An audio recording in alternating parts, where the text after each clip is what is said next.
Pakistan stock exchange पर हमला, पाकिस्तान का अमन तबाह करने की कोशिश नाकाम। हमले के मकासद और वाक़े से जुड़े अहम पहलुओं पर होगी आज तफसीली गुफ्तगू।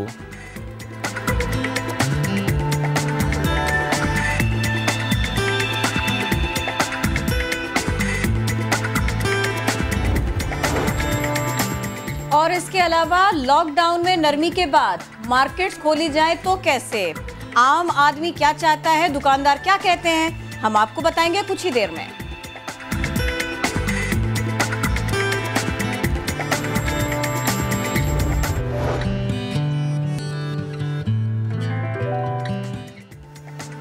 अस्सलामुअलैकुम, आप देख रहे हैं नया दिन। मैं हूं आपके साथ मोहम्मद शुएब और मैं हूं किरण आफ्ताब।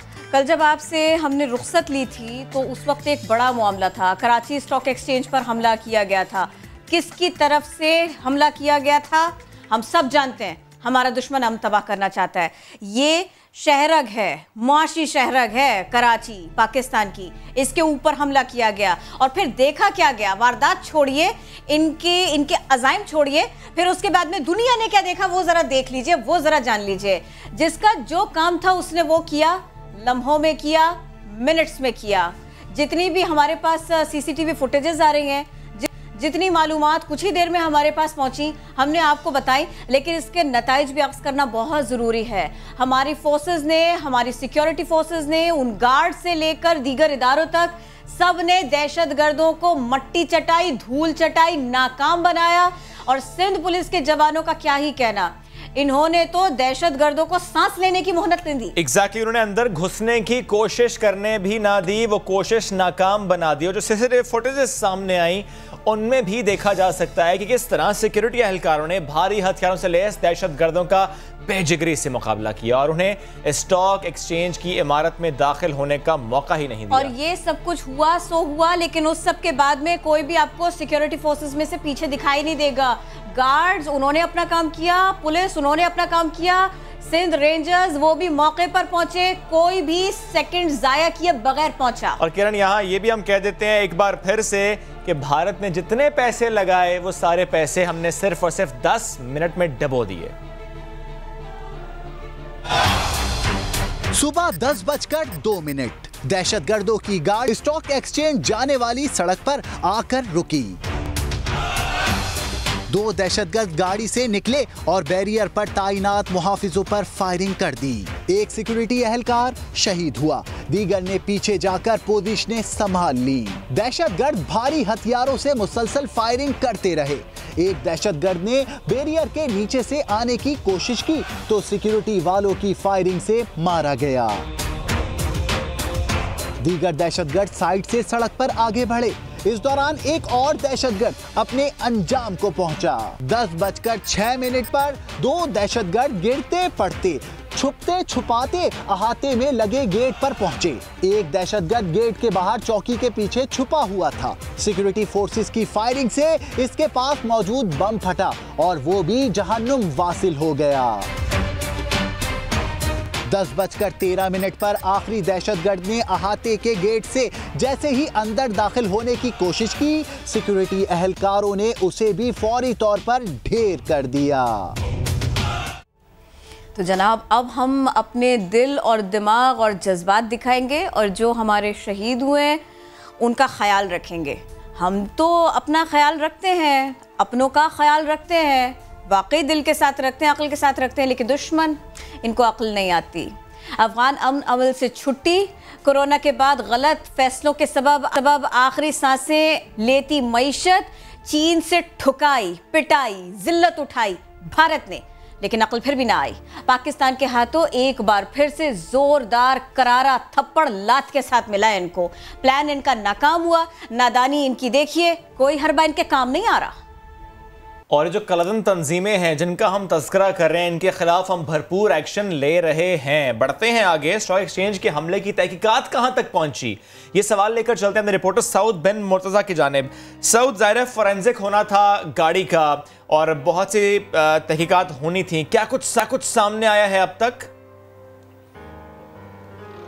जी हाँ, बिल्कुल। इस वाक़े की अपनी तक तफ्तीश जो है चल रही है। इसका जो पहला मरहला होता है, मुकदमा दर्ज होना, वो काउंटर टेररिज्म डिपार्टमेंट के थाना सिविल लाइन में दर्ज किया गया है, जो कि SHO मीठरदर यहाँ का जो मुतल्लिका थाना है उसकी मुद्दत में दर्ज किया गया है, जिसमें दहशतगर्दी, इक़दाम कत्ल समेत दीगर दफ़ात जो है शामिल की गई हैं। इसके बाद ये बाकायदा इसकी जो तफ्तीश है वो काउंटर टेररिज्म डिपार्टमेंट करेगा, जबकि सिंध रेंजर्स और हसास इदारे समेत जो दीगर इदारे हैं वो अपने तौर पर इसकी जो अपनी तर्ज पर इसकी तहकीकात और तफ्तीश करेंगे। गाड़ी का फोरेंसिक कल कर लिया गया था और उसमें ये चीज़ वाज़ेह हुई थी कि इन्हीं मारे गए दहशतगर्दों में से एक सलमान नामी जो दहशतगर्द था उसने अपने नाम पर ही ये गाड़ी ख़रीदी थी एक शोरूम से तकरीबन 13 लाख रुपए की, और उसको उसी गाड़ी को इस्तेमाल किया था।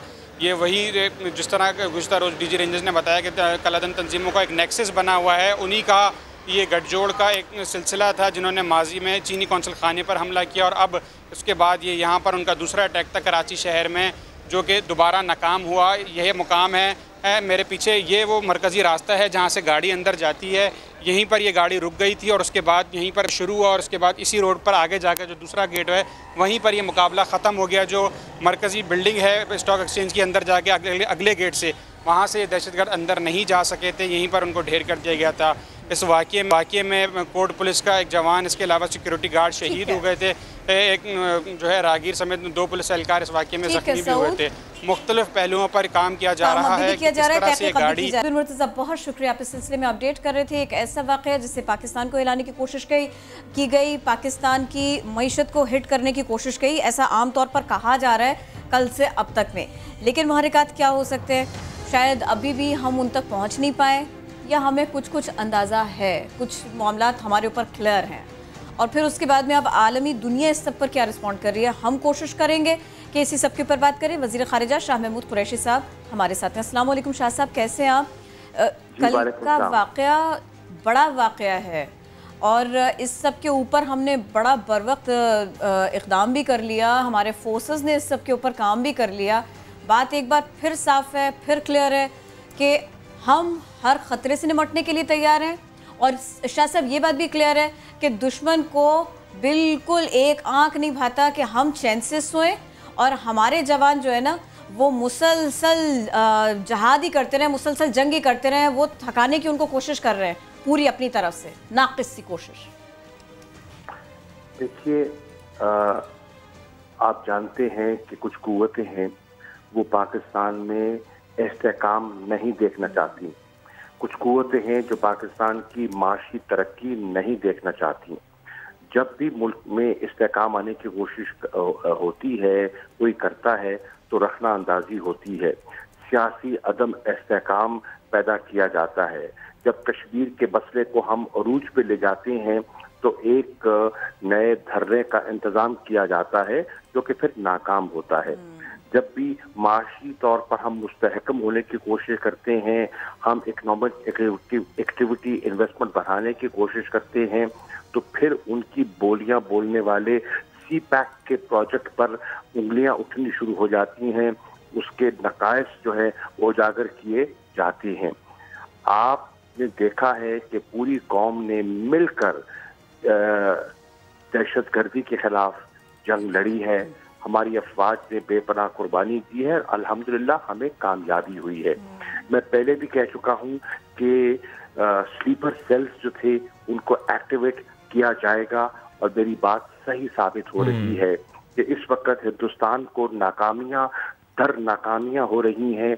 उस तवज्जो हटाने के लिए पाकिस्तान के कुछ एलिमेंट्स को इस्तेमाल करना चाहता है, जिस तरह के PLA टाइप ऑर्गेनाइजेशन हैं जिनको इंटरनेशनली दहशतगर्द तंजीमों की लिस्ट में शामिल कर लिया गया है।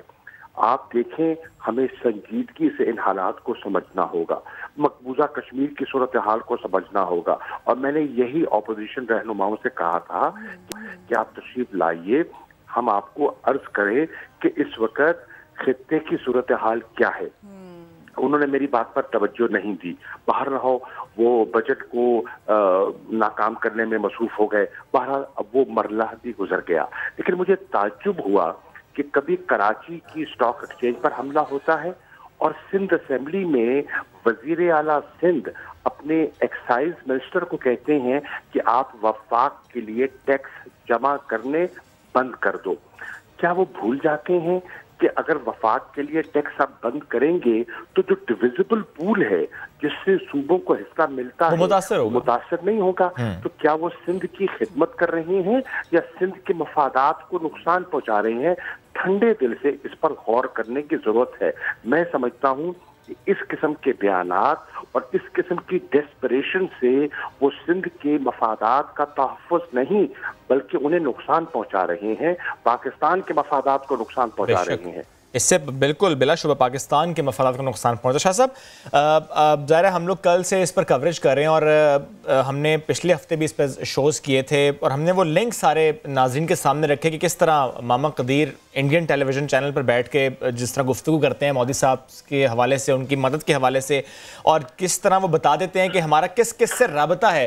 शाह साहब, चीज़ें बहुत सी क्लियर तो हैं। अब बेशक ये इंटरनेशनल टेररिस्ट ग्रुप्स में इनका नाम हो, बट ये जो नेक्सस है और जो सबूत हैं, क्या हम किसी मुनासिब प्लेटफॉर्म पर ले जाकर प्रूफ कर सकते हैं? और ये हम कर रहे हैं कि किस तरीके से इंडिया इन्वॉल्व हो रहा है और हमें इस तरह से हिट करने की कोशिश कर रहे हैं इंटरनली?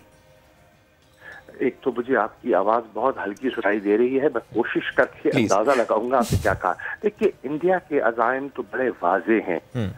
वो पाकिस्तान को डिस्टेबलाइज करना चाहता है। वो चाहता है कि पाकिस्तान एक टू फ्रंट सिचुएशन में घिरा रहे।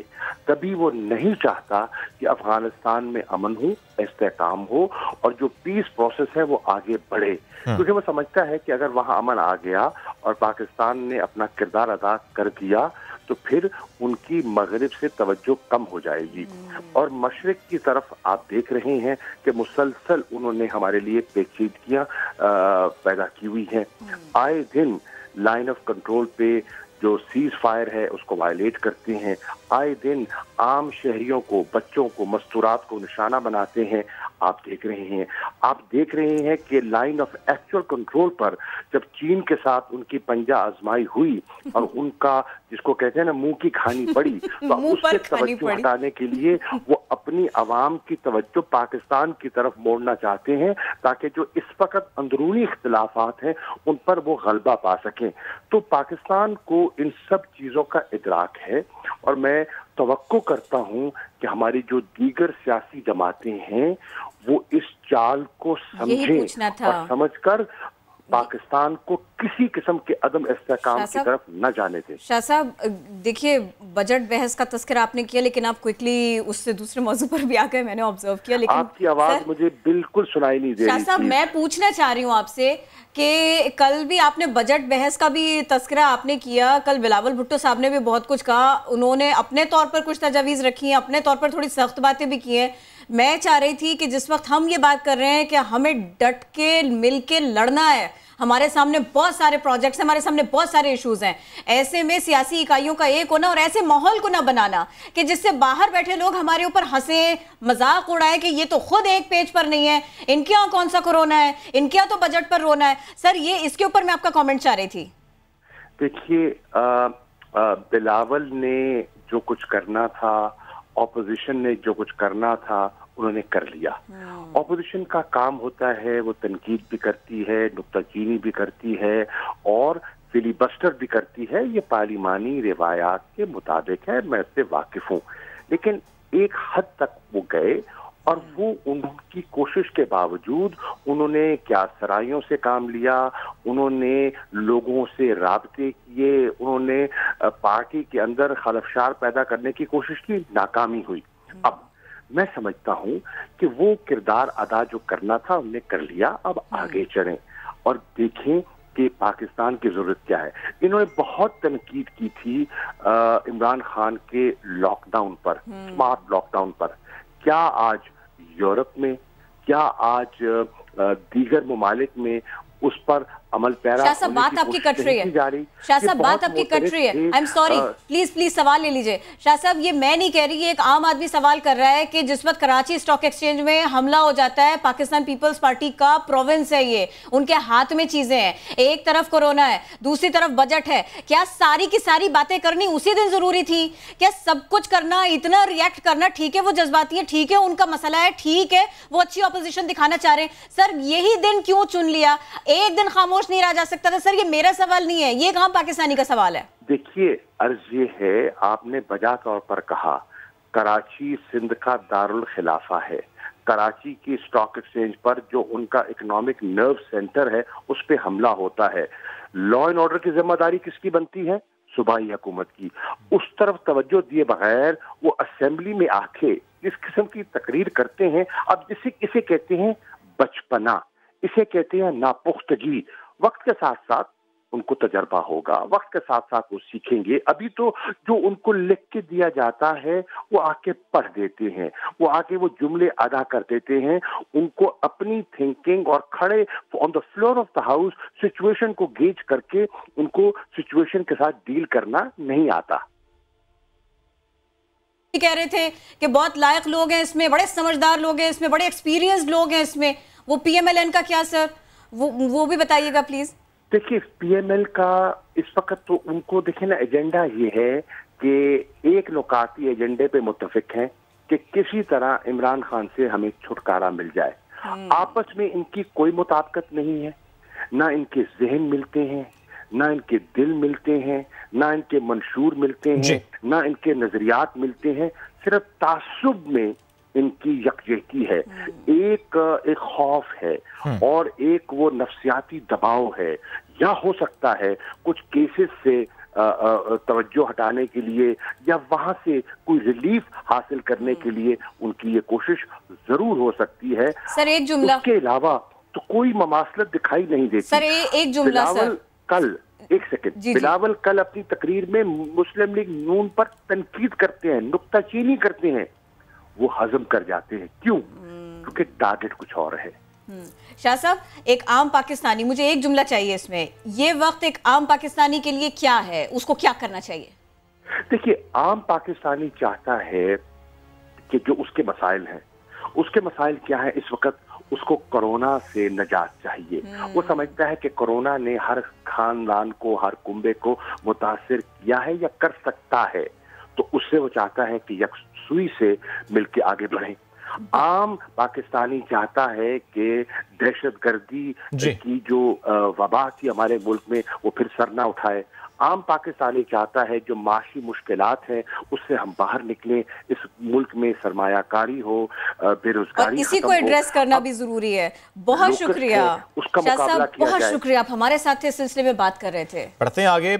अमरीकी महकमा खारजा की पाकिस्तान स्टॉक एक्सचेंज पर हमले की मजम्मत, शहदा के दिली हमदर्दी है। अमरीकी महकमा खारजा की तरफ से कहा गया है दहशत गर्दों को कैफरे किरदार तक पहुंचाने के लिए पाकिस्तान के साथ खड़े हैं। ये भी क्विकली आपके साथ मैंने शेयर किया। इसी डिस्कशन को कंटिन्यू करते हैं। Exactly, it's a big statement.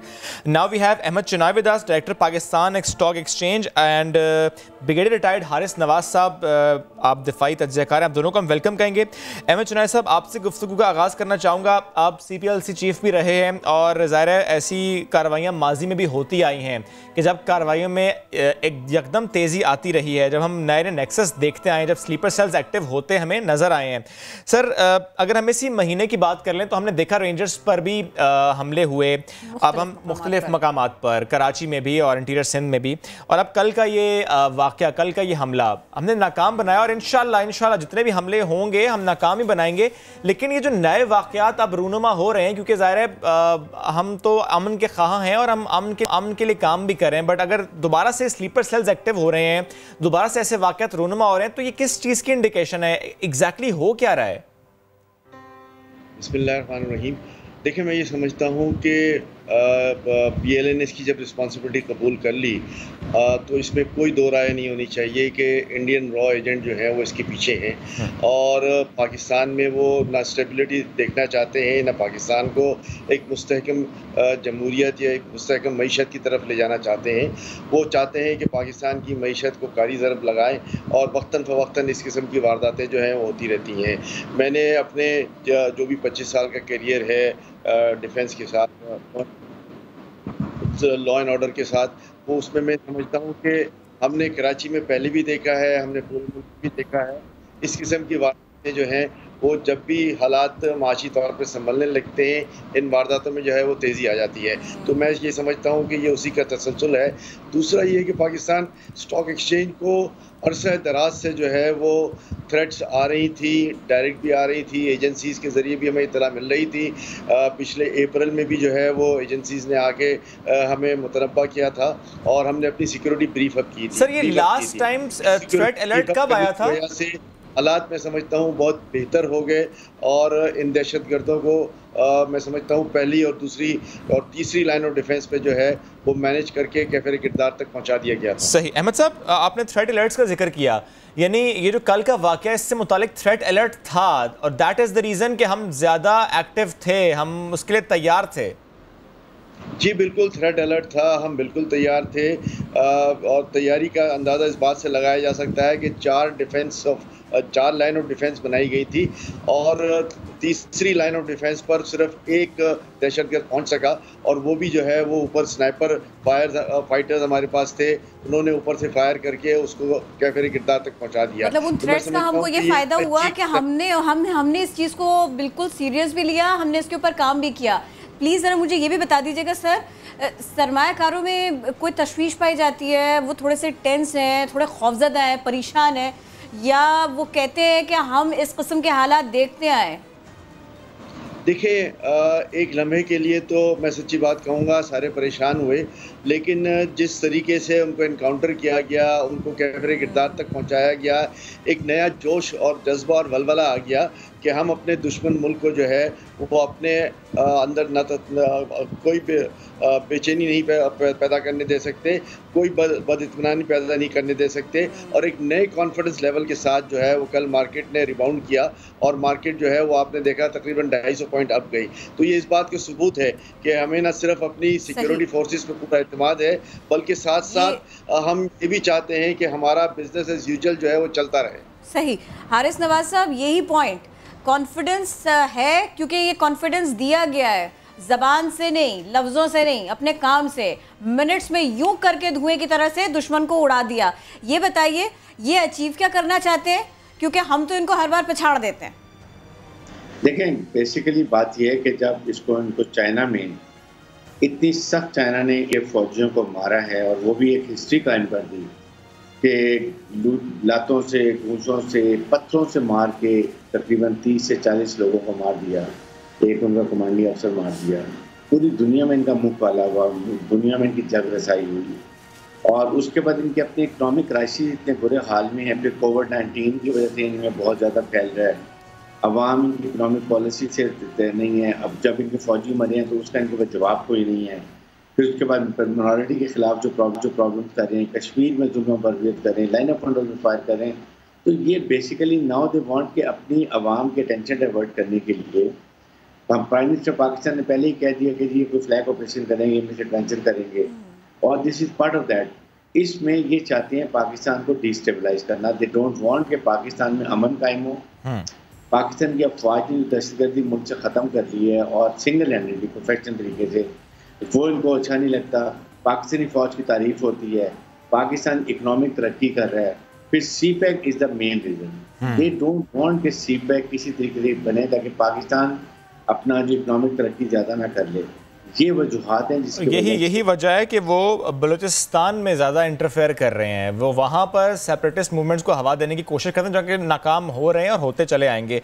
हर साहब, ज़ाहिर है जब भी ऐसा कोई हमला होता है, ठीक है, मजम्मत अपनी जगह, हमारी इंडिया पर बैशिंग अपनी जगह, जो हालात हैं ख़त्ते के उस पर डिस्कशन अपनी जगह, लेकिन इन हालात से निकलने के लिए पाकिस्तान को करना क्या चाहिए? हम कर रहे हैं, मैं ये नहीं कह रहा हम नहीं कर रहे, हम कर रहे हैं, लेकिन हमें मज़ीद करना होगा और हमें वो ज़्यादा तेज़ी से करना होगा। और अगर ऐसे कोई अनासर हैं पाकिस्तान में तो उनके हवाले से हमें और बेहतर स्ट्रैटेजी बनानी होगी ताकि जो भी ऐसे अनासर पाकिस्तान में हैं वो दुश्मन के हाथों ना इस्तेमाल हो जाएं। इसके लिए हमें ज़रूर कुछ एक्स्ट्रा करना होगा। देखें, उसमें 2-3 चीज़ें हैं, आपको इंटरनली और एक्सटर्नली दोनों काम करने हैं। इंटरनली ये है कि आपने अपने आप को नेशनली मजबूत करने हैं, आपने देखना है कि कहाँ पर ये स्लीपर सेल्स हैं, कहाँ पर ये दहशतगर्द को जो सहूलतकार है वो कहाँ बैठे हुए हैं, वो हमारी इंटेलिजेंस एजेंसी ने बहुत हद तक यूटिलाइज कर ली। No doubt. तो ये नए थोड़े से बने ये भी ख़त्म हो जाएंगे, लेकिन एक्सटर्नली आपको बहुत काम करने की ज़रूरत है। उसमें यह है कि आपके फॉरेन ऑफिस को they have to get out of the Pakistan और दुनिया में जाएं, वहाँ जाके बताएं पाकिस्तान में उर्दू प्रोग्राम चलते हैं, इतना ज़्यादा लोगों को नहीं पता चलता, खासतौर पर फॉरेन कंट्रीज़ को। तो आप वहाँ पर जाएं, यूनाइटेड नेशन में जाएं, आप यूरोपियन यूनियन में जाएं, यूनाइटेड स्टेट्स को बताएं, इस्लामिक मुल्कों को बताएं, अपने खित्ते में जो हमारे दो ममालिक इम्पोर्टेंट हैं, रशिया चाइना दोनों न्यूक्लियर पावर, उनको बताएं कि इस खित्ते में जो इंडिया कर रहा है, इससे अगर खुदा न खास्ता लड़ाई होती है तो इसके असरात इस खित्ते में और दुनिया में क्या होंगे, वो उनको बताने की जरूरत है। ईरान को बताएं, ये चीज़ें हमें करने की, हम सिर्फ यहाँ बातें करने का कोई फ़ायदा नहीं है। इट मैटर्स कि हम वहाँ पर जाके दुनिया में यूनाइटेड नेशंस, उसके बाद आपके ह्यूमन राइट्स वॉच डॉग्स हैं, ह्यूमन राइट्स ऑर्गेनाइजेशंस हैं। अभी आपने देखा कि ह्यूमन राइट्स ऑर्गेनाइजेशन ने बड़ा सख्त इंडिया को तंबीह किया, वार्निंग दिया, जो एक बच्चे को उन्होंने जिस तरीके से मारा कश्मीर के अंदर। ये चीज़ें जो हमें बताने की, और साथ ही साथ हमें अपना अग्रेसिव एटीट्यूड की जरूरत है। हम न्यूक्लियर पावर हैं, हम एक बहुत बड़े इंपॉर्टेंट जगह पर लोकेटेड है, हमें अपने पोस्टर को इम्प्रूव करने की जरूरत है, जिससे इंडिया को पता चले, दुनिया को पता चले, और इसके बगैर चारा नहीं है, गुजारा नहीं है। बहुत शुक्रिया हारिस नवाज साहब, बहुत शुक्रिया अहमद शनाई साहब, आप हमारे साथ थे, सिलसिले में बात कर रहे थे। हम क्या हैं, हमने दुनिया को बताया है, ख़ास तौर पर दुश्मन को हमने एक बार फिर मार गिराया। और इंडिया ने वायरस किरण बदला लिया है चाइना से, कुछ एप्लीकेशंस बंद करके बहुत भारी बदला लिया है। एप्लीकेशंस बंद करके डिटेल बताएंगे ब्रेक के बाद, स्टे विद अस।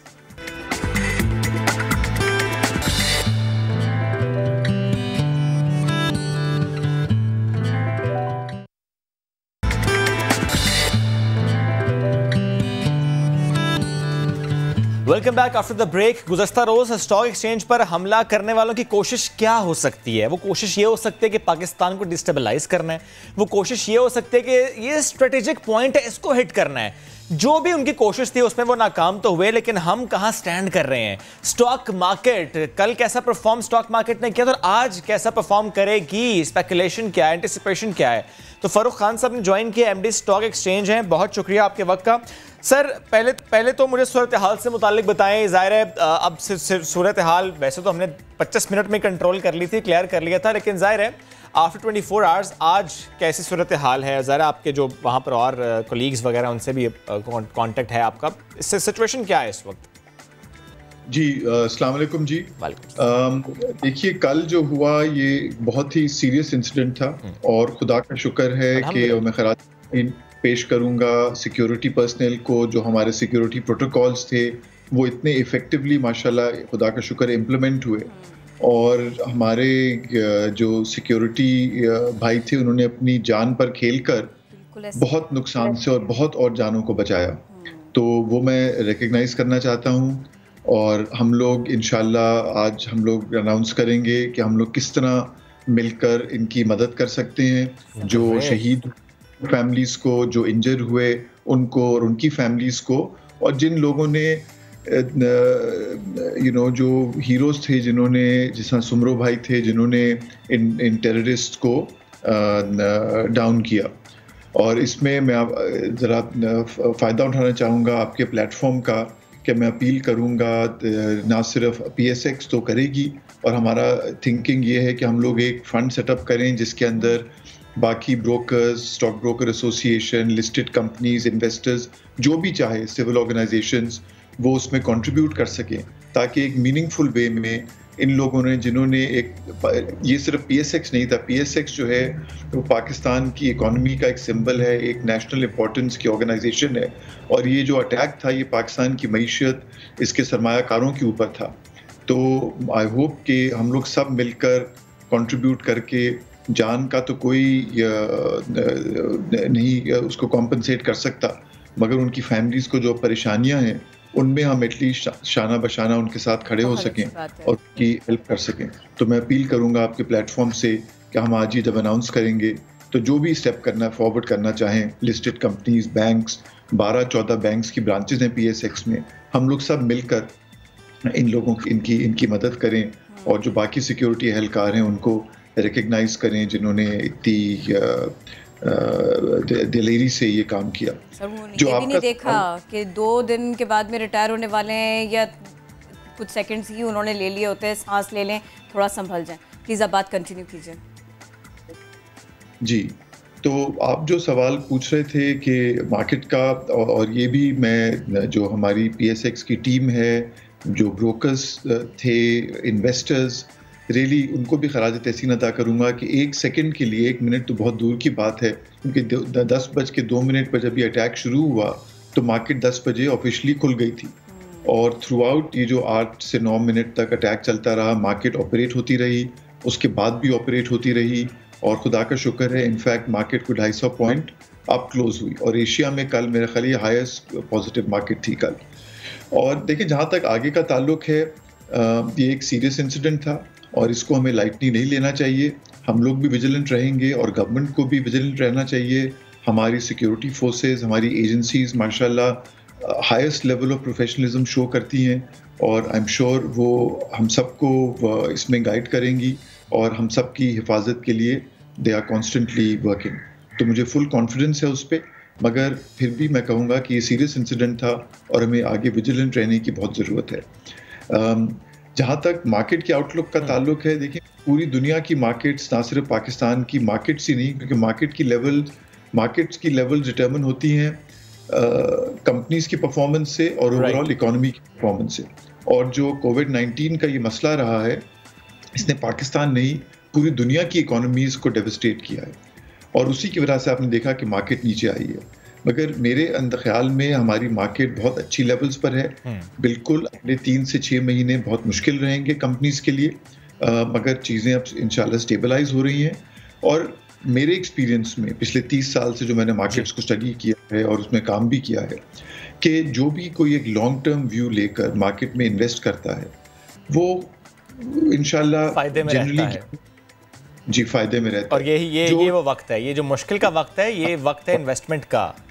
बिल्कुल, मगर इसमें अगर ज़्यादा लेवरेज करके और ट्रेड कर मुझसे लोग पूछते हैं भी मेरे पास 2 महीने के लिए एक्स्ट्रा पैसे हैं, कौन सा शेयर ले लूं, ये गलत तरीका है। ठीक है, लॉन्ग टर्म इन्वेस्टमेंट प्लान होना चाहिए। ठीक है, फारूक साहब बेहद शुक्रिया, साथ मौजूद थे आप, इस सिलसिले में कर रहे थे। और जिस तरह आपने भी अभी हमारे प्लेटफॉर्म से ऐलान किया, एक शोधा फंड कायम किया जाएगा, that is the most right decision of today. यही होना चाहिए, यही इस वक्त की अहम ज़रूरत है कि जिन लोगों ने हमें बचाया है, जिन लोगों ने पाकिस्तान स्टॉक एक्सचेंज में पर होने वाले हमले को नाकाम बनाया, उनकी फैमिली का साथ आज हमने देना है, हम सब ने मिलकर देना है। और फिर इसके साथ साथ ये कि हम इस मामले के ऊपर नज़र भी रखे हुए हैं। अगर आप भी चाहते हैं कि इस सिलसिले में कुछ करें तो ठीक है, नया दिन का प्लेटफॉर्म हाजिर है। तो इसी प्लेटफॉर्म से एक और मामला, एक और रवैया, एक और ख़बर ज़रा देखिए तो सही, भारत कैसे जवाब देता है। चीनी फौज ने लद्दाख के मकाम पर 20 भारतीय फौजियों को थप्पड़ मारे, लाते मारी, जूते मारे, मार के जान ले ली। फिर उसके बाद में मैं आपको याद दिलाऊं, हम घर में घुसकर मारेंगे, ऐसी धमकी दी थी मोदी जी ने।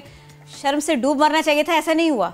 उन्होंने बहुत बड़ा काम किया है। उफ, वाकई उफ उफ उफ कर उठेंगे आप। चीनी एप्लीकेशन है ना टिकटॉक, इस पर पाबंदी लगा दी है। होए इतना बड़ा काम, और इतना बड़ा मीडिया, इतने जय्यत सहाफी, वो कह रहे हैं ये तो भारत की जीत है, टिकटॉक नहीं होगा फिर क्या होगा, ये हम भारतीयों से बाद में पूछेंगे। वैसे हमें बताने की जरूरत नहीं है, उनको इतनी एडिक्शन है कि वो खुद ही रो करके बताएंगे कि वो हमारी जिंदगी से कुछ मिस हो गया।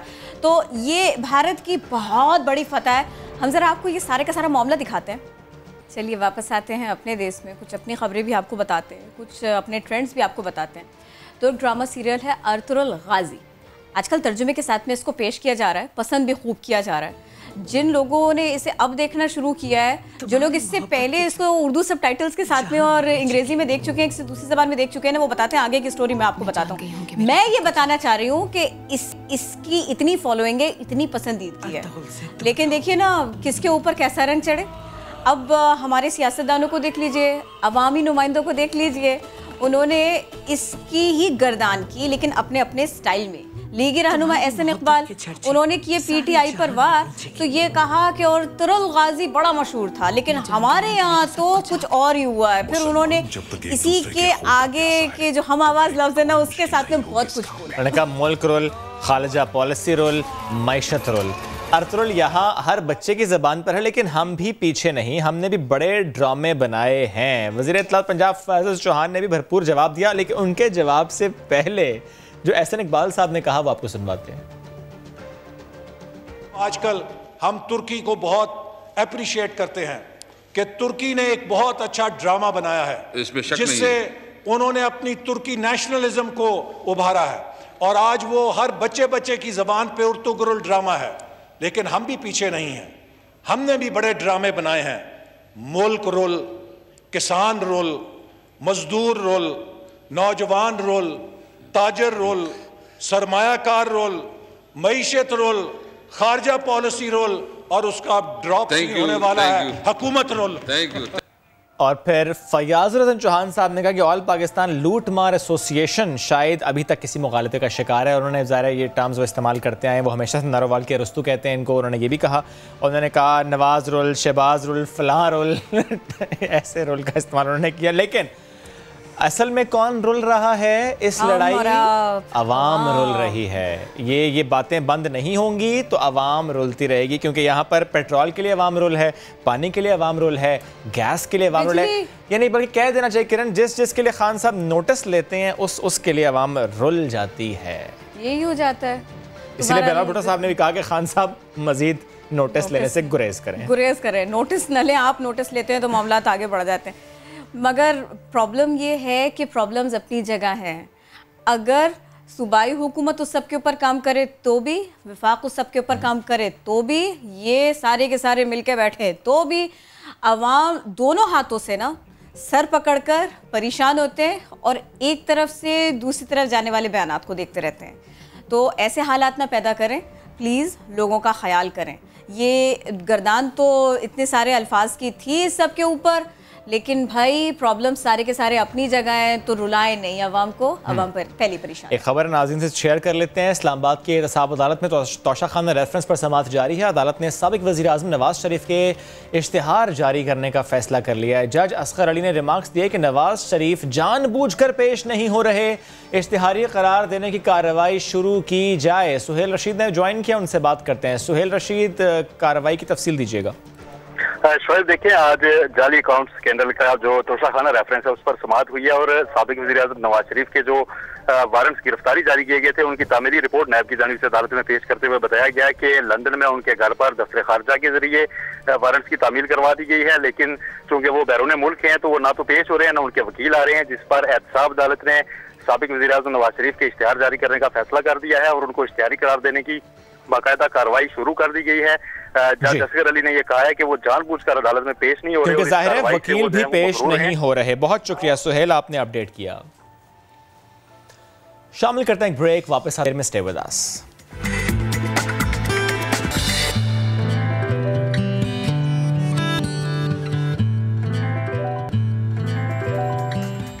Welcome back after the break. अब जरा जिक्र कर लेते हैं कोरोना स्टैट्स इन पाकिस्तान का। गुज़श्ता रोज डॉक्टर जफर मिर्जा ने इसी प्रोग्राम में कहा था कि अगर यही ट्रेंड रहा, इसी तरीके से केसेस रिपोर्ट हुए, तो हम कह सकते हैं कि हम पीक से अब डाउनवर्ड ट्रेंड की तरफ जा रहे हैं। और आज का दिन भी उनकी इस बात को साबित कर रहा है। आज का दिन भी जो स्टैट्स सामने आ रहे हैं वो यही बता रहे हैं कि डाउनवर्ड ट्रेंड है। यानी अगर हम कोरोना वायरस को शिकस्त देने वाले अफराद की तादाद की बात करें तो वो 98,503 तक पहुंच गए हैं और 24 घंटों के दौरान सिर्फ और सिर्फ 2,846 नए केसेस रिपोर्ट हुए हैं। जब हम कहते हैं सिर्फ, तो हम इसलिए कहते हैं कि हमने एक दिन में 6,000 केसेस रिपोर्ट होते देखे हैं। 24 घंटे में 118 अफराद जाँ बहक हो गए, जिसके बाद अमवात की मजमूई तादाद 4,304 तक पहुंच गई है, जबकि मुल्क में कोरोना केसेस की तादाद यानी मजमूई तादाद 2,09,337 हो गई है। 2,09,337 और इसमें से भी 98,503 ऐसे हैं जो कि सेहतयाब हो चुके हैं। इन आदाद-ओ-शुमार के बाद हम जरा अब आपको बताते हैं कि टिकटॉक का बुखार होता क्या और ये किसी पर भी सवार हो सकता है।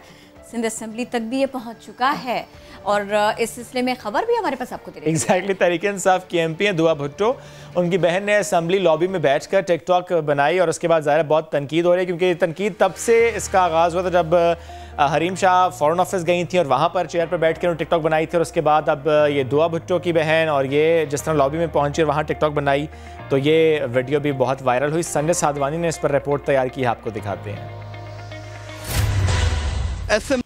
जनाब ज़रा आगे बढ़ते हैं। एक और मामला ऐसा है कि जिसके ऊपर आपको ध्यान देना होगा, ज़रूर देना होगा, ख़ास तौर पर वो लोग जो कोरोना से सेहतयाब हुए हैं। ये अपना ब्लड प्लाज्मा अतिया करने में बिल्कुल भी देर ना करें, वरना इनके खून में कोरोना वायरस को शिकस्त देने वाली एंटीबॉडी सिर्फ 2 से 3 माह में बहुत ही कम रह जाएंगी और उनका जो ब्लड प्लाज्मा वो मुश्किल में किसी दूसरे मरीज़ की जान नहीं बचा पाएगा। यानी मदद बर वक्त करनी है, ये फोकस होना चाहिए। और किरण, उन्होंने ये भी कहा है कि कोरोना से मुतासर जो 74 अफराद हैं जिनका उन्होंने 3 माह तक मुताला किया और उसके बाद ये इंकशाफ हुआ है कि कोरोना वायरस की ज़ाहरी अलामात वाले मुतासरीन के खून में सेहतयाबी के 2 माह बाद IgG एंटीबॉडीज़ की मकदार औसतन 76.2% तक कम हो गई है। और यहाँ पे आप देखिए ज़रा फोकस क्या है कि सिम्टोमेटिक पेशेंट्स, यानी एक तो हम ये देखते हैं ना कि एसिम्टोमेटिक पेशेंट्स हैं जिनका पता नहीं चला, कोई अलामत जाहिर नहीं, वो ठीक हो गया। अगर वो ये सोच रहे हैं कि हमारे अंदर एंटीबॉडीज़ हैं तो वो एक और मामला, वो एंटीबॉडीज़ कम हो सकती हैं, हो सकते हैं ना भी हो। लेकिन जो लड़ा है, जिसने शिकस्त दी है कोरोना को, जो सिम्टोमेटिक था, जो हॉस्पिटलाइज हुआ या फॉर दैट मैटर अगर नहीं भी हुआ, लेकिन उसके बाद अगर IgG उसके अंदर है नहीं, एंटीबॉडीज़ हैं, तो वो कितने फ़ीसद 2-3 माह बाद कम रहेंगे? 76.2%। तो इसीलिए जो सेहतयाब हो रहे हैं वो देर ना करें, वो फ़ौरन से प्लाज्मा डोनेट करें ताकि जो मुश्किल में कोई पेशेंट है उसको उसकी जान बचाई जा सके। एग्जैक्टली है ना। जापान से खबर शामिल करनी है, हीरो के बारे में शामिल, हीरो के बारे में जापान से खबर है जनाब। जख्मी हालत में बेहोश पड़ा एक शख्स था, उसकी जान बचाने में मदद करने वाली पालतू बिल्ली हीरो बनी। जापान के शहर टोयोयामा यहाँ के नजदीक एक उम्र रसीदा शख्स ने देखा कि उसकी पालतू बिल्ली मुसलसल एक करीबी नहर की समत में देख रही है और बेचैनी का इजहार कर रही है। तो बिल्ली के मालिक को इस पर तजस्सुस हुआ और वो जब बिल्ली का ताक़ुब करते हुए उस समत में कुछ दूर गया तो वहाँ एक शख्स को जख्मी हालत में बेहोश पाया और उस जख्मी को देखकर बिल्ली के मालिक ने दीगर लोगों को मदद के लिए पुकारा, जिसके बाद 4 मजीद अफराद मदद के लिए आन पहुंचे और बिल्ली की बर वक्त निशानदही से जख्मी शख्स की जान बचकर बिल्ली को एतराफ़ी सनद से भी नवाजा गया है। This happened in Japan. ये सीखने लायक बात है कि हमारे यहाँ क्या होता है, कोई मुश्किल में हो तो लोग सिर्फ खड़े होकर देख रहे होते हैं, वीडियोस बना रहे होते हैं, तस्वीरें ले रहे होते हैं, लाइव क्लैप करते हैं और फिर उसके बाद में वो मोमेंट खत्म हो जाता है। ऐसे नहीं होना चाहिए, वाकई सनद मिलनी चाहिए, वाकई कुछ कंक्रीट होना चाहिए, वाकई ऐसे सराहना चाहिए। बहरहाल आपको याद होगा हमने अपनी टॉप स्टोरीज में आपको थोड़ा आइडिया भी दिया था कि जब हम लॉकडाउन से अब मखसूस लॉकडाउन की तरफ आए हैं तो फिर अब मार्केट्स खुलने लग गई हैं, अब शटर उठ गए, ताले हट गए, लोगों ने जाना शुरू किया है। तो अब दुकानदार और ख़रीदार, इनकी क्या राय है, आमतौर पर इनकी सोच क्या है? हमने कोशिश किया जिसके ऊपर फोकस करें, मुख्तलिफ शहरों से इस बारे में जानें। कराची से हम आगाज़ कर लेते हैं और अपने नुमाइंदे खुर्शीद आलम की जानिब चलते हैं। जी खुर्शीद आलम, बताइएगा तो सही इस सिलसिले में लोगों की सोच क्या है? लॉकडाउन में नरमी के बाद कारोबारी मराकज़ खुल चुके हैं। हमने देखा कि फासलों पर अमल दरामद नहीं किया जा रहा, लेकिन बाज़ारों में ग्राहकों की भीड़ नज़र आती है। ग्राहक क्या सोचता है और ताजिरों की क्या राय है कि कारोबारी हालात कैसे हैं, जानते हैं उन्हीं की ज़बानी। बहुत मुतमईन हूँ मैं, बेइंतहा मुतमईन हूँ। अल्लाह का बहुत करम है, बहुत अल्लाह का शुक्र है। लोग डिसिप्लिन की तरफ आ रहे हैं। यही वजह है कि लोगों ने इस लॉकडाउन को देखते हुए अपने आप को तब्दील किया है। लॉकडाउन की वजह से जो सहूलतें कस्टमर्स को मिलनी चाहिए वो नहीं मिल रही। कारीगर तबका कोई खाना बेचने पे मजबूर है, कोई आज देखें रक्षा चला रहा है, कोई फ्रूट बेच रहा है। ये वो लोग हैं जो अपने वक्त के बादशाह लोग होते थे। काम ही नहीं हमारे पास, करेंगे क्या? बच्चे काम करते थे फैक्ट्रियों में, फैक्ट्रियाँ बंद पड़ी हैं। अब फैक्ट्रियाँ बंद हो रही हैं, इसकी वजह से घरों में परेशानी हो रही है। बाजार आने वाले ख़रीदार तो हर बार की तरह इस बार भी महंगाई का शिकवा करते नज़र आ रहे हैं। कुछ ताजिरों का यह कहना है कि वो कारोबारी हालात से पुरसुकून और मुतमईन ज़रूर हैं, मगर सराफा बाजार के ताजिर ये कहते हैं कि हालात उनके लिए अब तक साजगार नहीं हो सके।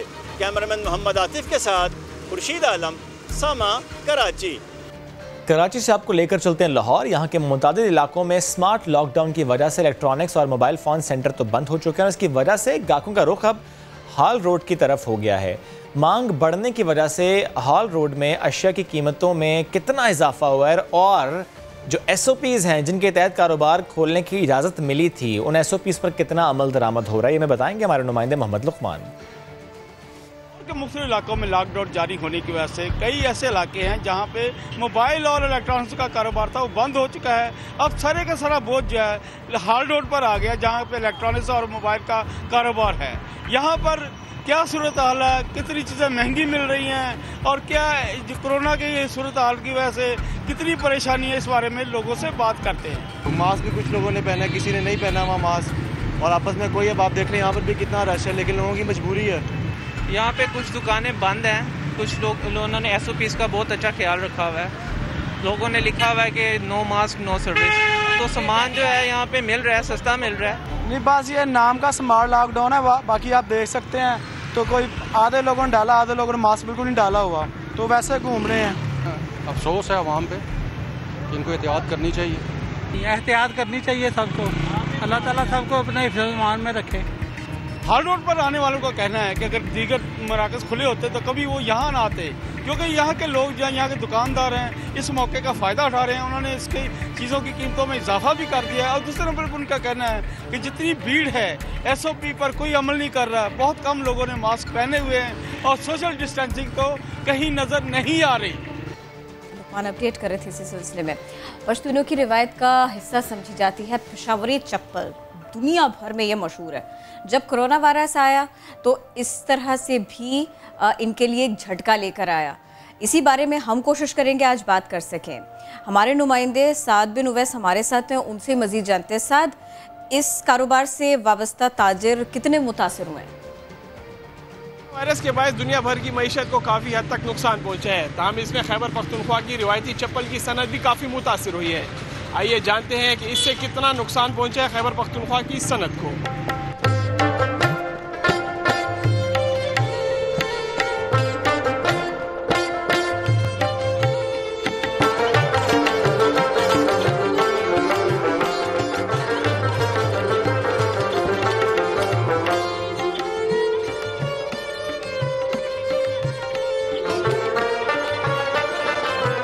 हमारा कारोबार 90% हमारा कारोबार ख़राब हो चुका है। सिर्फ और सिर्फ 10% काम हो रहा है अभी, और तकरीबन 3 महीने बंद था, कारखाने बंद थे, हमारे कारीगर बेरोज़गार हो चुके थे।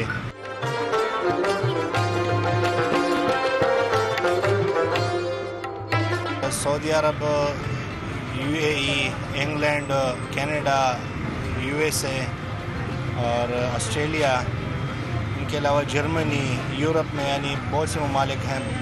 हमारे चप्पल जाते हैं, हम ऑनलाइन खुद सेल करते हैं, वहाँ से ऑर्डर होता है ऑनलाइन हमें। तो लॉकडाउन में हमें कुछ ऑर्डर नहीं मिला इस वजह से कि फ़्लाइट बंद थे, सब कुछ बंद था, पूरी दुनिया बंद थी।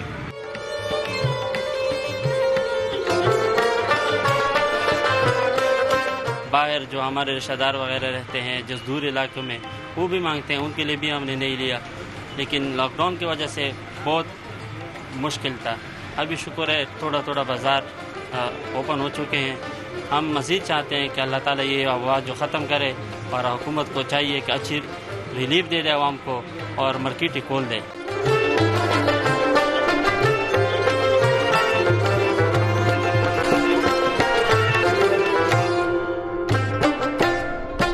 कोरोना वायरस के बाइस आलमी शोहरत याफ्ता पेशावर चप्पल की रसाई बैनुने ममालिक की मार्केट तक भी ना हो सकी।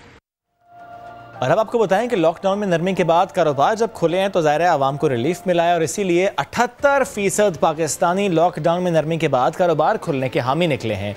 ये हम गैलब सर्वे की बात करें जो हाल सर्वे किया गया, उससे मालूम हुआ है कि 78% पाकिस्तानी कारोबार खुलने के हामी हैं, जबकि सिर्फ 14% ऐसे हैं जो कि इसकी मुखालिफत में थे। 8% शहरियों ने कारोबार खुलने या बंद रहने पर किसी किस्म की राय का इजहार नहीं किया।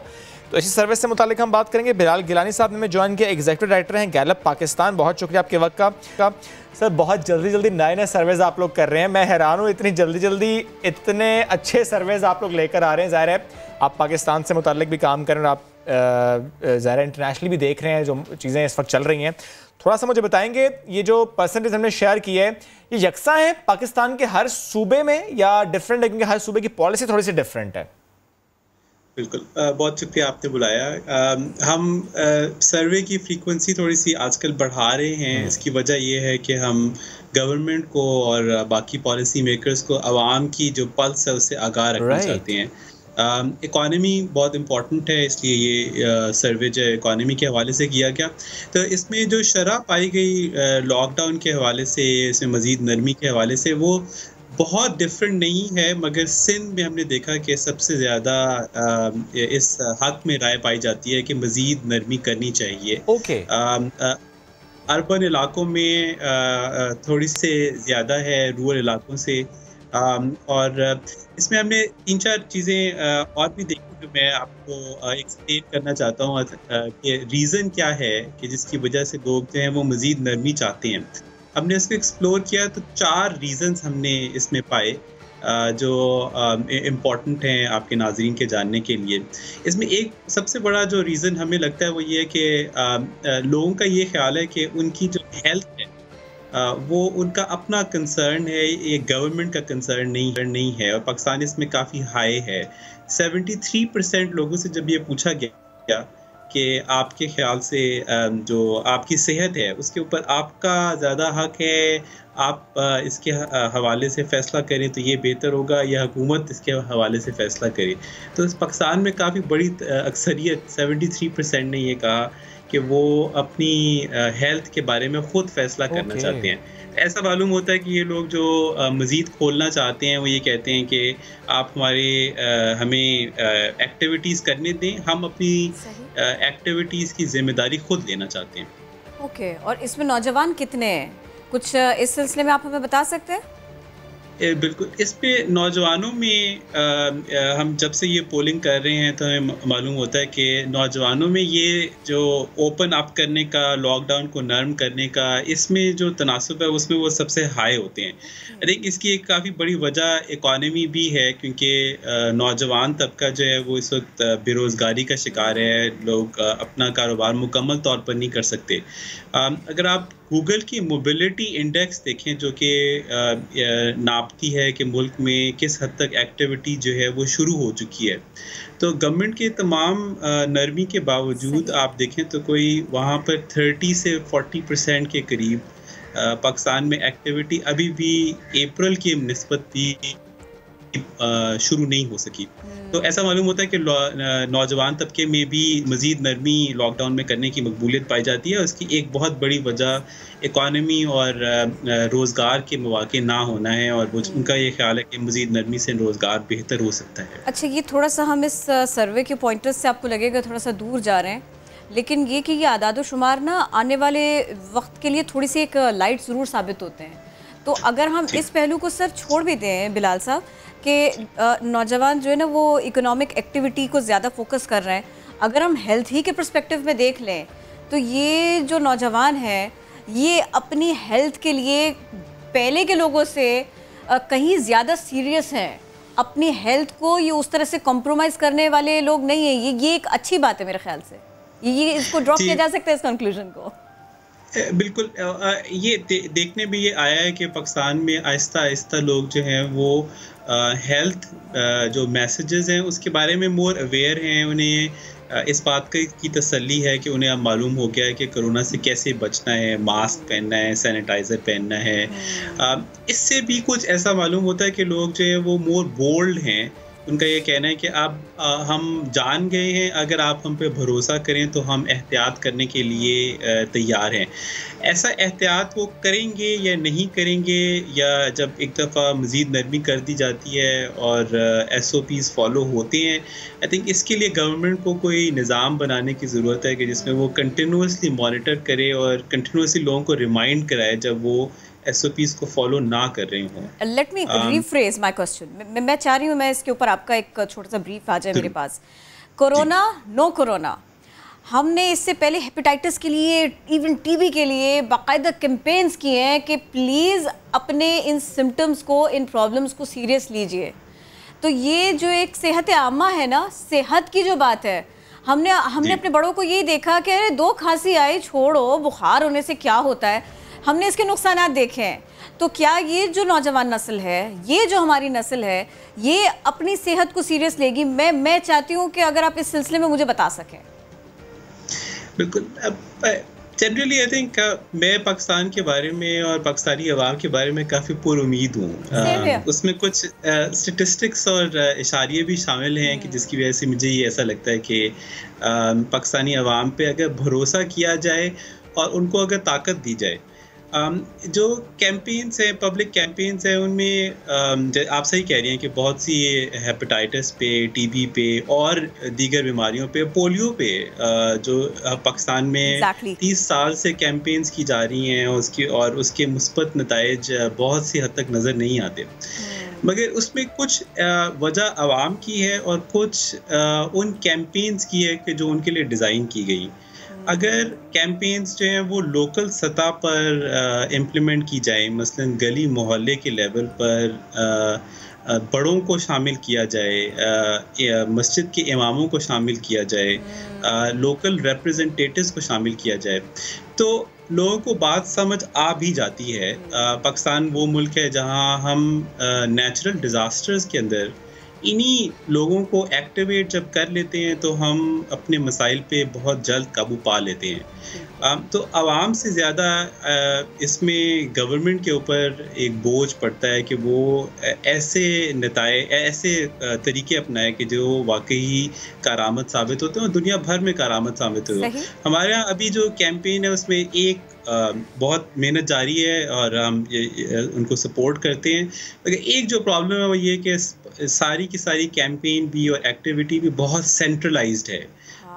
आप सेंट्रलाइज तरीके से जब लोगों को मैसेजेस प्रोवाइड करते हैं तो आप वो उसको फुली कस्टमाइज नहीं कर पाते। हर शख्स के लिए, हर ख़ास और आम के लिए, मर्द और खातून के लिए इवन लैंग्वेज बैरियर राय मौजूद हैं जिनके ज़रिए हम अपना मैसेज जो है वो ट्वीक कर सकते हैं। जो मैस कैंपेनिंग है उससे ज़्यादा कस्टमाइज्ड कैंपेनिंग शुरू की गई है। तो आपने देखा कि इलेक्शंस में फेसबुक के ऊपर और सोशल मीडिया के ऊपर आप पर बड़ी सक्सेसफुल कैंपेनिंग की जाती है। तो अगर वो पॉलिटिक्स के लिए यूज़ हो सकते हैं तो यहाँ पर क्यों नहीं? यूज़ तो यहाँ पर होनी चाहिए। और ये जो आधी पौनी कैंपेनिंग है जिसका आप तस्करा कर रहे हैं, उसके बाद मैं अगर ये कह दूं, चलिए मैं इसलिए कह रही हूँ क्योंकि मैं किसी का रेफरेंस दे रही हूँ और देना नहीं चाह रही हूँ, तो अगर इस आधी पौनी कैंपेनिंग के बाद मैं ये कह दूं, मैं क्या करूं भाई, आवाम को तो समझना ही नहीं है, ये तो इन्हीं की गलती है, पता नहीं क्या मखलूक है, कहाँ से आ गए। इज इट जस्टिफाइड ऐसे कहना चाहिए?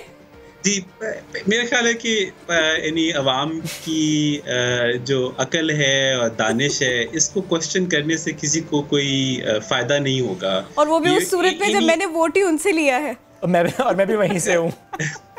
200 मिलियन पाकिस्तानी जो हैं, इनकी अकल और दानिश के ऊपर अगर हम एतमाद करेंगे तो इनके मसाइल में हल करने में हम बढ़ सकेंगे। अगर हमारी जो है वो जो हुकूमत की जो कैपेसिटी है वो 200 मिलियन को अगर उन पे एतमाद ना करें तो उनको हल करने के लिए किसी भी चीज़ में नामुमकिन है। हेल्थ में तो डेफिनेटली नामुमकिन। ग्रेट। बिलाल गिलानी साहब, thank you so very much for being with us. मैं क्विकली आगे पेट्रोल प्राइस से मुतालिक बात कर लेते हैं।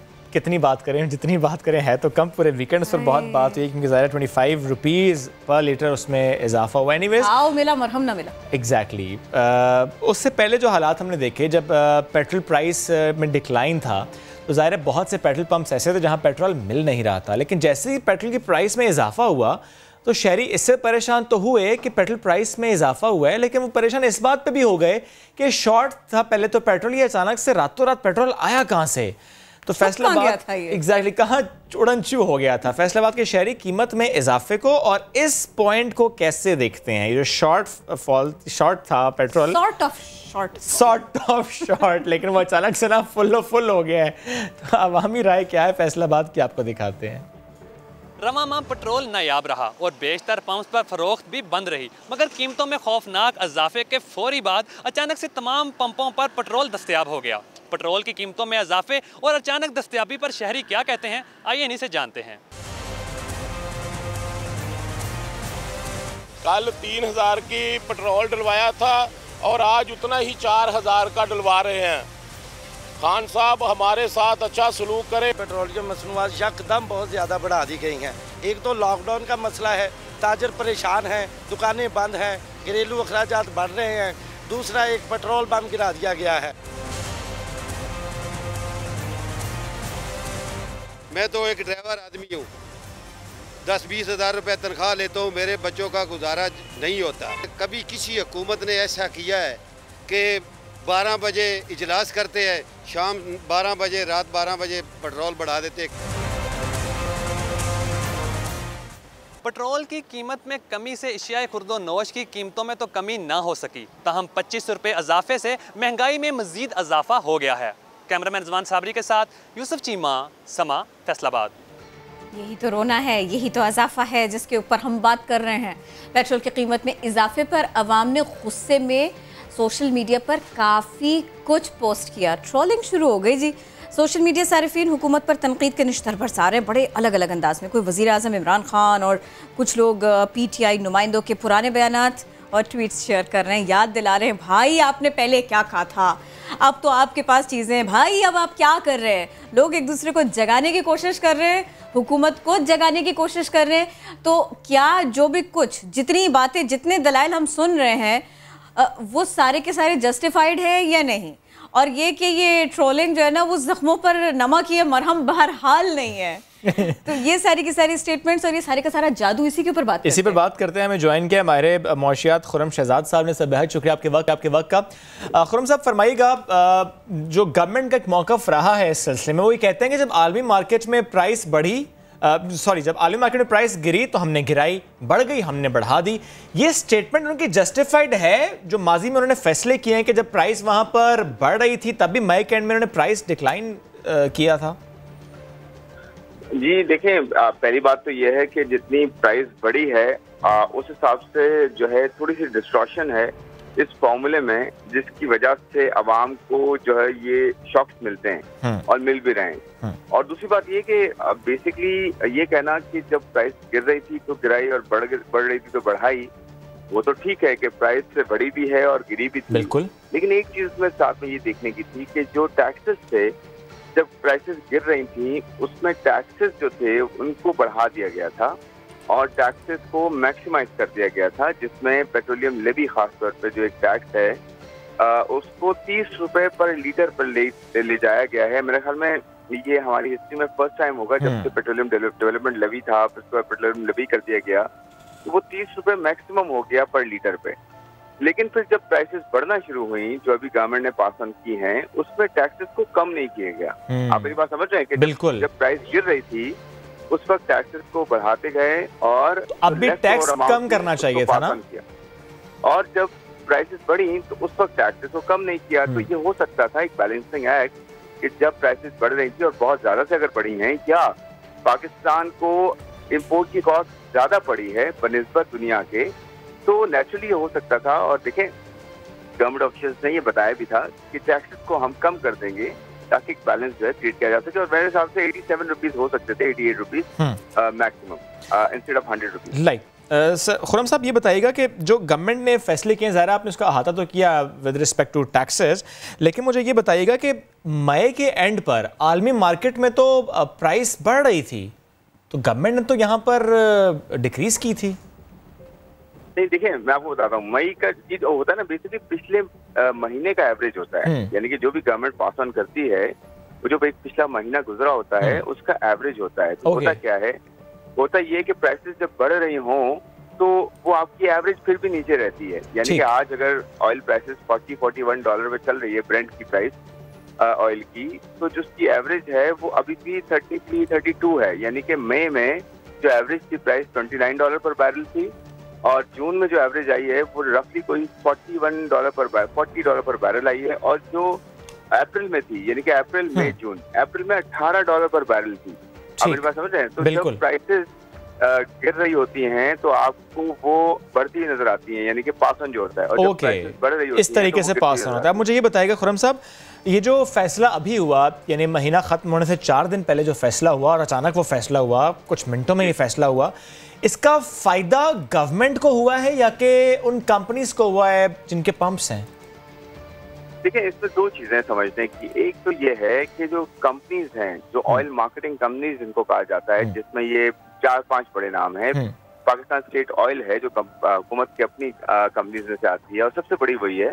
फिर शेल पाकिस्तान है, फिर अटक पेट्रोलियम है, उसके अलावा हैस्कोल है, उसके अलावा बेताशा ऑयल मार्केटिंग कंपनीज है जो तेल को मार्केट करती है और बेचती हैं, बनाती नहीं है। ठीक है।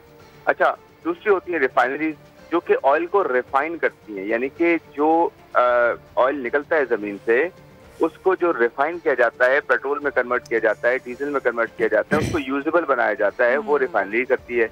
उसके बाद उसको जो बेचती है अपने डिपो, अपने रिटेल आउटलेट्स के थ्रू, वो ऑयल मार्केटिंग कंपनीज होती हैं। अच्छा, जो ऑयल मार्केटिंग कंपनीज होती है ना, उनका इशू अभी होता आया है, उसमें मैं आपको बताता हूँ उनका प्रॉफिट कितना होता है। उनका प्रॉफिट सिर्फ 2 रुपए 81 पैसे पर लीटर फिक्स्ड है। 2 रुपए 81 पैसे, यानी कि सोचें कि 100 रुपए का अगर पेट्रोल है तो उसमें 2 रुपए 81 पैसे जो है उनका मार्जिन है। प्रॉफिट मार्जिन की बात कर रहा हूँ ऑयल मार्केटिंग कंपनीज का। और जो दूसरे डीलर्स होते हैं इनके साथ, उनका 3.7 यानी कि 3 रुपए 70 पैसे मार्जिन है। आपको पता है 45 से 46 रुपए गवर्नमेंट के पास जा रहे हैं इसमें से, 100 रुपए में से। और पहले 75 रुपए की प्राइस थी तो उस वक्त भी नहीं जा रहे थे। तो एक्चुअली गवर्नमेंट ने टैक्सेस को कम नहीं किया, बट जो पास ऑन होता गया उसको आगे कर दिया। बहुत अच्छा समझा रहे हैं आप, बहुत अच्छा समझा रहे हैं आप। जी। चलिए ठीक है, आप अपना इंपॉर्टेंट पॉइंट रखिए, फिर मैं आपसे सवाल कर लेती हूँ, या मैं सवाल कर लूँ। इम्पोर्टेंट पॉइंट ये था कि जैसे अभी हम इम्पोर्ट जो करता है ना कंट्री, जो ऑगरा एक अथॉरिटी है जो कि प्राइस देखती है, प्राइस सेट करती है। आपने सुना होगा oil and gas regulatory authority है, वो हम हर महीने के एंड में जाके प्राइस बताती है कि कितनी होनी चाहिए, फिर गवर्नमेंट उसके ऊपर एक डिसीजन लेती है। अच्छा, वो जो प्राइस लेती है ना, वो बेसिकली पीएसओ की प्राइस लेती है, इम्पोर्ट प्राइस एवरेज, जिसकी वजह से पीएसओ की अगर लेट्स से कोई इम्पोर्ट प्राइस बहुत आगे पीछे हो गई तो वो सारी आवाम को उसका झेलना पड़ता है। ये फॉर्मूला ठीक नहीं है, होना ये चाहिए या तो एवरेज प्राइस होनी चाहिए दुनिया की, वो लेनी चाहिए, और या फिर जो है सारी ऑयल मार्केटिंग कंपनीज की एवरेज। ये आप एक आम सारिफ को कैसे समझाएंगे जो इस वक्त कुछ सियासी बयान सुनने के बाद में वो तलाश करने की कोशिश कर रहा है कि कौन है माफिया? ये बताइए, माफिया है कि नहीं है, या अपना ही नसीब खोटा है? सारे लोग बिल्कुल ठीक ठीक काम कर रहे हैं, सारा हिसाब किताब बिल्कुल सही है। नहीं, देखिए, माफिया की जहाँ तक बात की ना, तो मैंने बताया कि ऑयल मार्केटिंग कंपनीज का profit 2.81 rupees per litre fixed है, यानी कि 100 रुपए में से सिर्फ 2 या 3% उनका प्रॉफिट है, 3-4% जो है डीलर्स का प्रॉफिट होता है। बाकी ज्यादातर जो पोर्शन है वो गवर्नमेंट के खुद पास जाता है। उन्हीं की तरफ देखें, उनको ट्रोल करें। अगर हमारे ये इनके पास ना इन्वेंट्री रखी होती है, मिसाल के तौर पे आपके पास इन्वेंट्री रखी है और वो महंगी प्राइस पे आपने, महंगे दामों आपने इन्वेंट्री खरीदी है, अगर प्राइस कट हो जाती है तो उनको लॉस होता है उस इन्वेंट्री पे। अगर प्राइस बढ़ती है तो उनको फायदा होता है। देखिए, ये दो एंड्स हैं, तो इसमें ये नहीं कहा जा सकता कोई एक माफिया है, क्योंकि जो गवर्नमेंट की मिनिस्ट्रीज हैं, ये गवर्नमेंट की अथॉरिटीज हैं, उनके पास ये इसका डेटा होता है कि किसके पास कितना डिपो में कितना ऑयल पड़ा है। तो होर्डिंग करना इतना आसान नहीं है ऑयल सेक्टर में, इतना जो है वो सीधा नहीं होता जितना हम कह रहे होते हैं कि जी हर कोई जो है वो। लेकिन ये तो सीधी सी बात है ना कि जिसने स्टॉक किया हुआ था अपने पास और उसने इंतजार किया कि जरा प्राइस बढ़े तो फिर मैं पेट्रोल सारिफिन को भेजूं। नहीं, मैं आपको बताता हूं, ये भी नहीं हुआ। मतलब जो हो रहा है बिल्कुल ठीक हो रहा है। नहीं, मैं ये नहीं कह रहा, मैं कह रहा हूँ मिसमैनेजमेंट दोनों तरफ से हो सकती है। आप किसी एक को नहीं कह सकते कि जी इन्होंने मिसमैनेजमेंट की है। गवर्नमेंट खुद, देखिए मैं ये कह रहा हूँ कि गवर्नमेंट खुद के पास, उनके पास इन्वेंट्री लेवल्स होते हैं, उनको पता होती है आगे डिमांड कितनी है, कितना कंज्यूम होगा पेट्रोल, कितना डीजल कंज्यूम होगा। इंपोर्ट बंद कर देना या उसको खोल देना गवर्नमेंट के हाथ में होता है। दूसरी बात यह है कि मैंने कहा ना कि प्रॉफिट मार्जिन सबके फिक्स्ड हैं, तो इतना ज्यादा शायद मैनेजमेंट का हो गया। दूसरी चीज ये कि आप जो कह रही है ना कि वो जो आपके पास पेट्रोल रखा है तो आपने उसको रोक के रखा और जब डिमांड बढ़ेगी। मैं पंप मालिकान की बात कर रही थी। 21 दिन की इन्वेंट्री, यानी कि 21 दिन का पेट्रोल या डीजल आपने अपने पास बाय लॉ रखना है। ये गवर्नमेंट फिर ये कह नहीं सकते कि हमारे पास पेट्रोल था नहीं। एक बात और बता दीजिएगा कि 4 दिन पहले फैसला होना, महीना खत्म होने से, ये फैसला नॉर्मली ऐसा होता नहीं है। हम देखते हैं कि फर्स्ट से प्राइस रिवाइज होती है। अभी आप जो है बड़ा इंपॉर्टेंट पॉइंट तो आपने पूछा ही, आप गवर्नमेंट से पूछे ना, जो भी अथॉरिटीज हैं रेलेवेंट उनसे पूछेंगे। तो आपने कह दिया कि वो तो टैक्स है खाली, सब कुछ ठीक है। मुझे जो नजर आता है वो ये कि क्योंकि जून एंड हो रहा होता है और टैक्स ईयर भी होता है गवर्नमेंट का, तो गवर्नमेंट ने ये कोशिश की हो कि 3-4 दिन का टैक्स अगर इकट्ठा हो जाए, क्योंकि टारगेट वैसे ही नीचे हैं, लेकिन टैक्स तो उनका फिक्स था।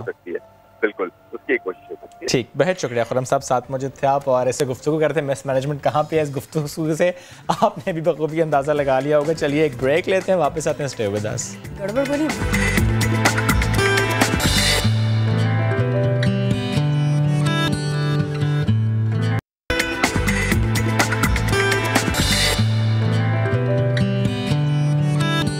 Welcome back. बड़ी ज़बरदस्त इंस्पिरेशनल स्टोरी आपके सामने रखते हैं। एक ऐसे घर की कहानी आपके सामने रखते हैं कि जहां पर 5 बेटियां और 5 की 5 बेटियां उन्होंने CSS किया। यानी अपने वालिद का सर फख्र से बुलंद कर। उनके वालिद का एक जुमला यहाँ पर मैं कोट करता हूँ कि वालिद साहब ये कहते हैं किरण कि जब मेरी बेटियाँ होती थी, जब बेटियाँ पैदा हुई थी तो लोग अफसोस करते थे और आज वही लोग मुझे मुबारकबाद दे रहे हैं। ये जुमले में एक दर्द भी था और इस जुमले में एग्जैक्टली इस जुमले में पूरी कहानी है, इस जुमले में पूरी कहानी है कि किस तरह से उन्होंने अपनी बेटियों की परवरिश की और उनकी बेटी ने उनका नाम रोशन किया। एनीवेज जी, हम जिन 5 बहनों की बात करें, याद तो आपको होगा कि लास्ट ईयर भी बात हमने की थी, क्योंकि तब वो जो 4th सिस्टर थी उन्होंने CSS किया था और अब जो 5th सिस्टर थी जोहा मलिक शेर, उन्होंने CSS क्लियर किया है। और आज हम जोहा मलिक शेर से ही बात करेंगे। CSS करने पे मुबारकबाद जोहा आपको। सबसे पहले जोहा, मैं सबसे पहले आपसे जानना चाह रहा हूँ कि ज़ाहिर है आपकी कामयाबी से और आपकी बहनों की कामयाबी से ये लगता है कि ये CSS करना ना आप लोगों के लिए बिल्कुल एक आम सी बात है कि बड़ी बहन ने किया, उसके बाद छोटी ने किया, फिर तीसरी ने किया, फिर चौथी ने किया, फिर आपने कर लिया। यानी ये बिल्कुल आप लोगों के लिए वेरी इजी गेम हो गया है। ये बिल्कुल बड़े लोग हमें ऐसी बात कहते हैं कि it's like a piece of cake for us, या बड़ा कोई आसान होगा, लेकिन ऐसा हरगिज़ नहीं है। हम पांचों की अपनी एक इंडिविजुअल एफर्ट है। पांचों ने बड़ी मेहनत की, बड़ी मेहनत से पढ़ा और बड़े इस पैशन से पढ़ा कि हमने अपने मुल्क की रिप्रेजेंटेशन के लिए कुछ करना है और अल्हम्दुलिल्लाह अल्लाह ताला ने हमें कामयाब किया। अच्छा, कुछ लोग ऐसा कहते थे कि भाई CSS तो सिर्फ लड़के करते हैं या शायद ज़्यादा बड़ी तादाद में लड़के करते हैं, बट आप बहनों ने तो इस सबको ख़त्म ही कर दिया, ऐसे ही कर दिया आपने। ये अल्लाह ताला की तरफ से अल्लाह ने हम पांचों को ब्लेस किया और मेरा ख्याल है कि ये एक बड़ी एक अजीब सी बात है कि हम ये समझें कि ख़वातीन नहीं कर सकती। पाकिस्तान में जब भी औरतों, आप ख़वातीन का रोल देखें, पाकिस्तान की हिस्ट्री में देखें, अभी आप देखें, सियासत में देखें, हेल्थ में देखें, कहीं जगह पर भी आप देखें तो आप देखेंगे कि इतने सोशल निज़ाम के बावजूद ख़वातीन ने अपनी बेस्ट की है, बहुत आगे तक आई हैं, बहुत काम किया है और हम पांचों ने भी इसमें एक छोटा सा हिस्सा अपना डाला है और आज लोग इससे सीख रहे हैं। आज वालिदैन जिनके घर बेटियां पैदा हो रही हैं वो हमें फ़ोन करते हैं, मुबारकबाद देते हैं और हमें हमेशा ये कहते हैं कि हमें आपकी वजह से हिम्मत मिली है। तो ये है कि बस ये खुशनसीबी है मेरे वालिदैन की और हमारी कि हमें ये अल्लाह ताला ने इज़्ज़त बख्शी।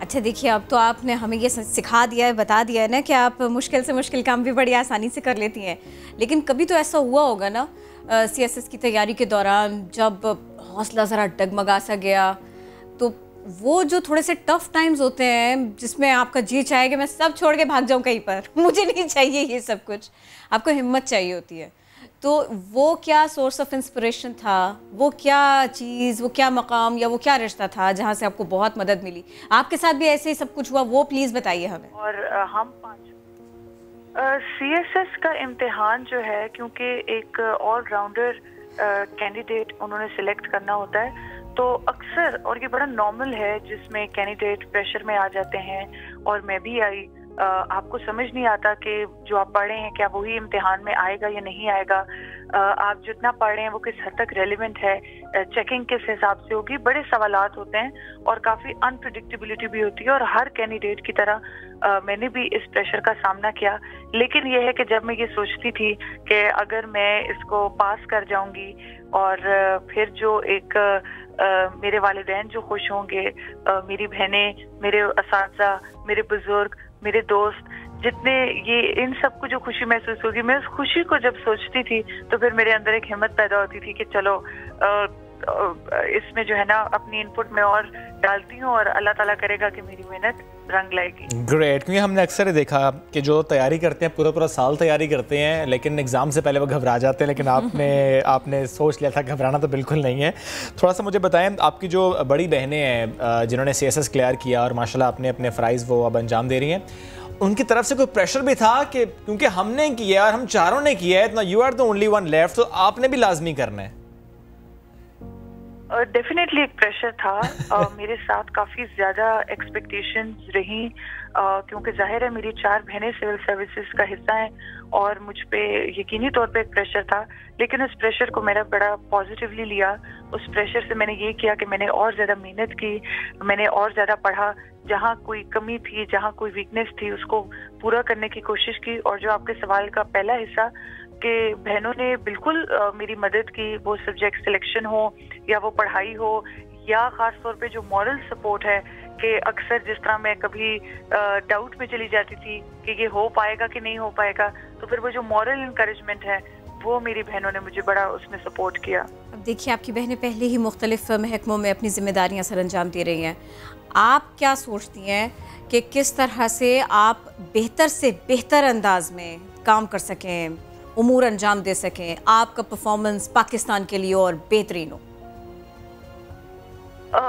मैंने हमेशा से यही सोचा, बल्कि मेरे पेरेंट्स ने हम पांचों को बचपन में यही चीज़ सिखाई कि हमने पढ़ना है, हमने आगे बढ़ना है, हमने जो है वो मुलाजमत करनी है।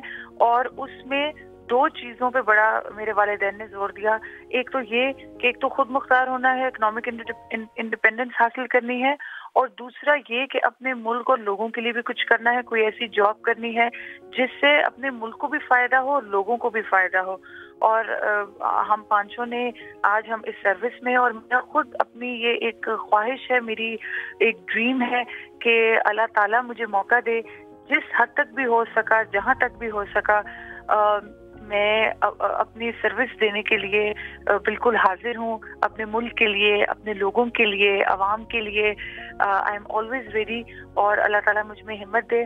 और मेरी ये सबसे बड़ी मेरी यही ख्वाहिश है कि मैं अपनी ज़िंदगी में कुछ छोटा मोटा, कुछ जो अपने इंडिविजुअल एफर्ट मैं कर सकती हूँ वो मैं कर दूँ। Wish you all the best जोहा, साथ मौजूद थी आप, उसके लिए थैंक यू। बढ़ते हैं क्विकली आगे। आजकल जिम्स बंद हैं, फिटनेस क्लब्स बंद हैं, लेकिन एक्सरसाइज जिन्होंने करनी है वो तो एक्सरसाइज करते हैं। एक सेकंड की अगर आप क्लिप दिखा सके दुनिया भर में किस तरह से जिमिंग हो रही है, थोड़ा सा ये देखिए। दुनिया भर में SOPs को फॉलो करते हुए जिम्स खुल रहे हैं, लेकिन हमारे यहाँ बहुत प्रॉब्लम है। हमारे यहाँ जिम खुले तो लोग जाएं, फिर उनसे आप इस तरह से उनको जो है ना वो फराहम करें एक प्लेटफॉर्म।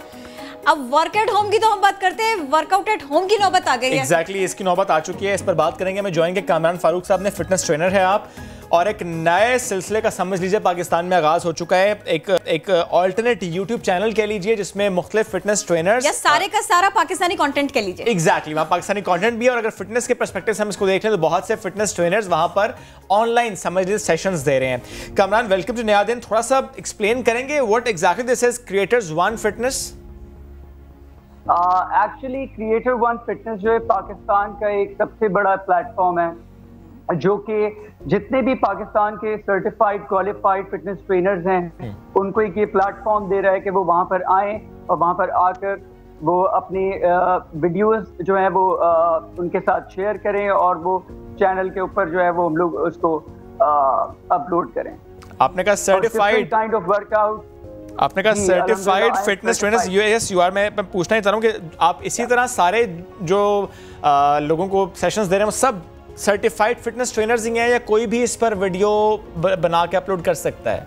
नहीं, इस पर इस चैनल के कुछ सर्टेन रिक्वायरमेंट हैं कि जो उनके रिक्वायरमेंट को के ऊपर पूरा उतरता है, सिर्फ वही लोग जो है इस चैनल को ज्वाइन कर सकते हैं। सर्टिफाइड ट्रेनर्स, डिफरेंट ट्रेनर्स, या एग्जैक्टली। और ये बताइए इनपुट कितनी रही है अभी तक? ये जो आप सर्टिफाइड लोगों की बात कर रहे हैं उनकी तादाद क्या रही है अभी तक? तकरीबन हमारे पास जो ऑन बोर्ड ट्रेनर्स हैं, टोटल जो ट्रेनर्स हैं वो तकरीबन 8 to 10 ट्रेनर्स हैं हमारे पास, और जिसमें डिफरेंट ट्रेनर्स हैं, फातिमा हैं, अलीना हैं, 2-3 हमारे पास, और एक काफ़ी ज़्यादा फेमस ट्रेनर्स हैं। ऑल ट्रेनर्स आर माशाल्लाह से सारे सर्टिफाइड। राइट, अब ज़रा समझाइए कि जिम एट होम वाकई इतना आसान है, क्योंकि नॉर्मली हम ये सोचते हैं कि जिम जाएंगे तो एक्सरसाइज करेंगे, घर में रह के तो नहीं करेंगे।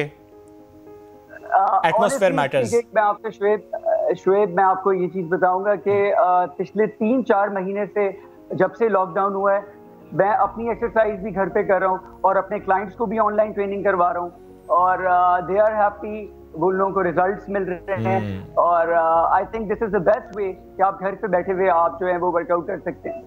और P1 फिटनेस ये जो भी अब हमारा प्लेटफॉर्म है, ये लोगों को ये